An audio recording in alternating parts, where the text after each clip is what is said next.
মায়ের হাতের রান্নার যে টেস্ট এটা একদমই ভোলার না। আর সব সময় কিন্তু যাই রান্না করি মায়ের হাতের রান্নার কথা খুব মিস করি। মা আজ নেই, কিন্তু মায়ের হাতের রান্নার সেই টেস্টটা ভুলতে পারি না। তবে নিজে যতই চেষ্টা করি না কেন মায়ের হাতের রান্নার মতো আর কখনোই হয় না।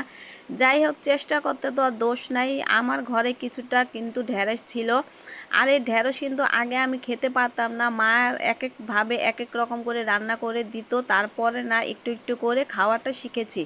তবে আজ কিন্তু এই ঢেঁড়সের প্রতি আমার নিজেরও একটা দুর্বলতার সৃষ্টি হয়ে গেছে। যাই হোক, কিছুটা ঢেঁড়স আমি কেটে সুন্দর করে পিস করে নিয়েছি, সমানভাবে পিস করে নিয়েছি, আর ধুয়েও নিয়েছিলাম, এখন আর ধোয়া লাগবে না। আর এই তো এখানে কিছুটা পেঁয়াজ আমি আস্ত করে কেটে নিয়েছি, মানে খোলসটা ছাড়িয়ে ছাড়িয়ে নিয়েছি। এর মধ্যে আমি দিয়ে দিলাম কিছুটা সরিষা বাটা, আর এই সরিষা বাটার সাথে ছিল রসুন, শুকনা মরিচ, পেঁয়াজ, এগুলো একসাথে করে কিন্তু আমি বেটে নিয়েছিলাম। আর এখানে আমি সামান্য হলুদের গুঁড়া, সামান্য মরিচের গুঁড়া, ধনিয়ার গুঁড়া, স্বাদ মতো লবণ দিয়ে সরিষাটাকে একটু হালকা ভেজে নিব।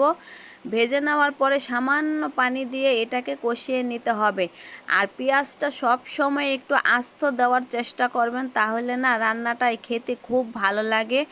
আর যখনই কষানোটা হয়ে যাবে এই সরিষা বাটার মধ্যে ঢেঁড়সটা দিয়ে দিলাম। ঢেঁড়সটা এবার অল্প আছে ভালো করে কষিয়ে নিব যতক্ষণ না মশলাটা এর সাথে ভিজে যায়।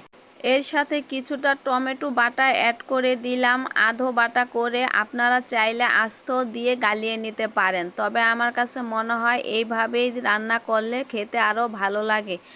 ভালো করে যখনই কষানোটা হয়ে যাবে তখন একটুখানি আমি মাখা মাখা করার জন্য সামান্য পরিমাণের পানি অ্যাড করব, বেশি কিন্তু দেওয়া যাবে না। এবার আমি পানিটার সাথে এই ঢেঁড়সটা নাড়াচাড়া দিয়ে মশলাটা ভালো করে যাতে ভিজে যায় ঢাকনা দিয়ে ঢেকে কিছুক্ষণের জন্য রান্না করে নিব।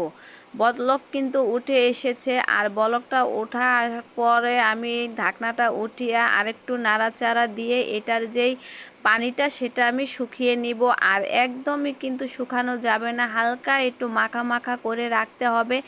দেখেন কতটা লোভনীয় হয়েছে, আর খেতে কিন্তু ভীষণ ভালো লাগে। আর এই সরিষা দিয়ে ঢেঁড়সের এই চড়চড়ি কে খাইছেন বা খেয়েছেন অবশ্যই কিন্তু কমেন্টে জানিয়ে যাবেন। আর এই রান্নাটা একবার যেই খাবে বারবার খেতে ইচ্ছে করবে, মুখে লেগে থাকার মতো। সরিষার যে একটা ফ্লেভার, আপনারা অবশ্যই রান্না করে খাবেন। আর এই টেস্ট কেমন লাগে আমাকে কমেন্টে জানিয়ে যাবেন। ভালো লাগলে একটা লাইক, কমেন্ট, শেয়ার করে ছোট পেজটি ফলো দিয়ে পাশে থাকবেন।